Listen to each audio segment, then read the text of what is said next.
Minicamp is over here for the Dallas Cowboys, and I love to do one thing, and that's put Mike Fisher on the spot. On the spot. Yep, that's my favorite thing to do. So Mike, I need to know about the most interesting whispers you're hearing around the star about the Dallas Cowboys now that we have a little bit of insight into minicamp. Let's do a few of them. Okay. Dak Prescott says that Ezekiel Elliott is in the best shape of his life. Wow. Now, the two of them are very close. They're best friends.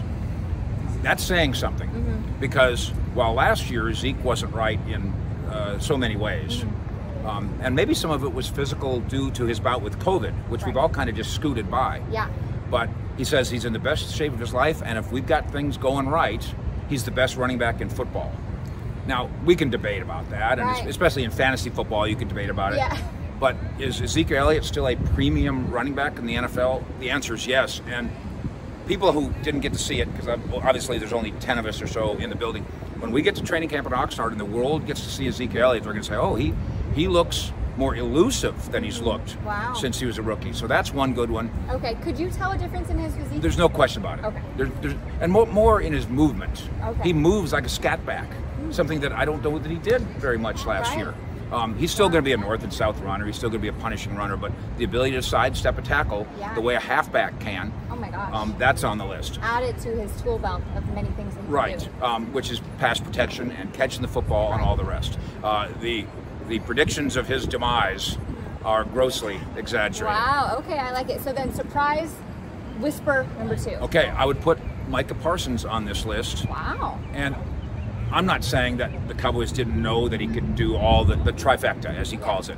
I can stop the run and make tackles, I can drop into coverage, and I can rush the passer. They did know that, and he's done some of that, obviously, but high school, college, whatever. Right.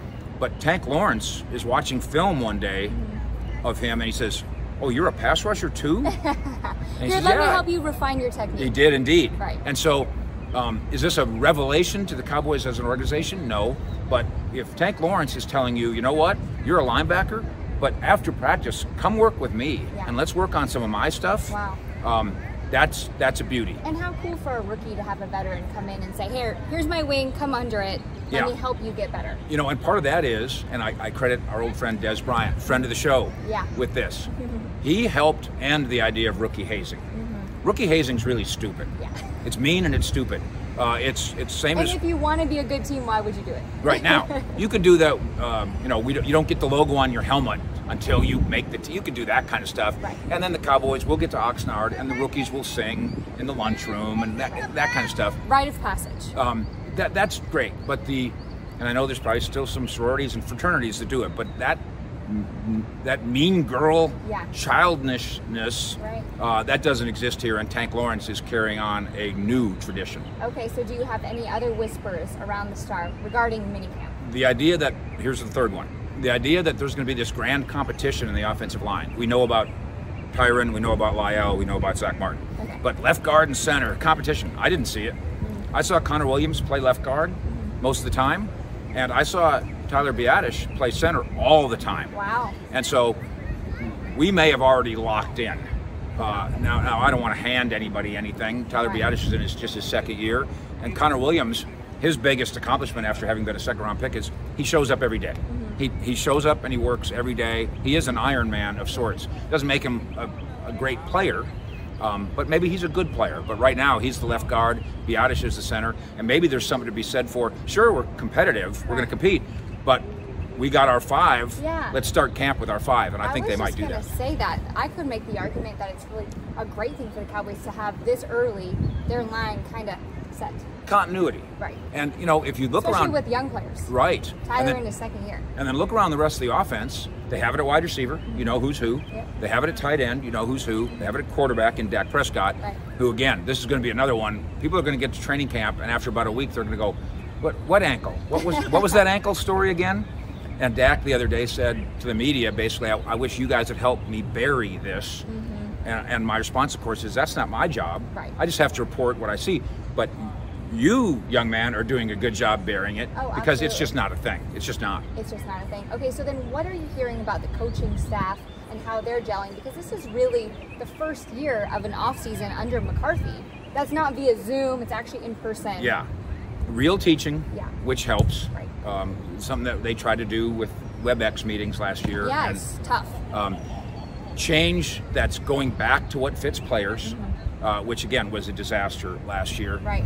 Leighton Vander Esch had some interesting comments about that. You know, and you could tell he was holding back, but he really wanted to say, I feel like I'm being put in a place to succeed this year, right. and not last season. He was saying great things about Dan Quinn, which were subtly horrible things about Mike Nolan. Right, yeah. And, you know, I only got to know Mike Nolan a little bit. I can't testify that he's a bad coach. That's stupid. Right. He's been doing this for 40 years. Yeah. He's not a bad coach. It just didn't work. And it's obviously didn't work for Leighton Vander Esch. No, very clearly. and other people who spoke up last year publicly and privately, went to McCarthy's office and said it, were not well received. I think he's probably learned something, even after 16 years of doing this as a head coach, about being a teacher. But we do sometimes romanticize the idea of the coach who rolls up his sleeves and get in there and yells. Right. But Dan Quinn rolls up his sleeve and gets in there and yells. You notice Dan Quinn's thumbprints on this thing. And after last season's defensive fumbles, yeah, it's maybe needed. You know, I've said, and it's hard. How do you exactly gauge this? But my interpretation of last year's practices a lot of times was a little slower. It wasn't exactly a fever pitch. This is. Yeah. This is faster and this is louder. Okay. Now, Chris Richard was once here as a defensive helper. He's fast and loud. And, you know, I have a high opinion of him as a coach. Ultimately, it didn't work. So just yelling isn't enough. Right. But they do love Dan Quinn. Yeah. And they do love the way he's teaching them. Okay, minicamp is over. Putting you on the spot one last time. Who was the most dominant Dallas Cowboy? Wow, let's think about that. Sorry. I'm going to say that maybe the singular standout guy was probably CeeDee Lamb. Oh, wow. He made a series of spectacular catches. Okay. On the final day, that Wednesday, he got open all over the place in the end zone. It was very difficult to cover him. He made probably the best play of camp was a 50-50 ball, except he jumped so much higher than the defenders that there was no other 50. It was a 99-1 ball. Yeah. I'm sure he's excited to have Dak back. No question. And, of course, last year, they talked about wanting to have 3,000-yard wide receivers, and they almost did it. What did he end up with, 975 or something? They'll probably do that this year. And the totem pole can change week by week. Now, by the way, Amari Cooper is nursing the ankle rehab injury. It's not a crisis. It's not really a news story. Doesn't change anything. Also in June this time. The Cowboys plan for him, hope for him to be ready at the start of training camp, but he'll be fine. So by the time they put all these pieces together, where CeeDee Lamb is on the totem pole, including punt returner, which I think is a horrible idea. Yeah. But he's good at it. Right. CeeDee Lamb was a jump out guy.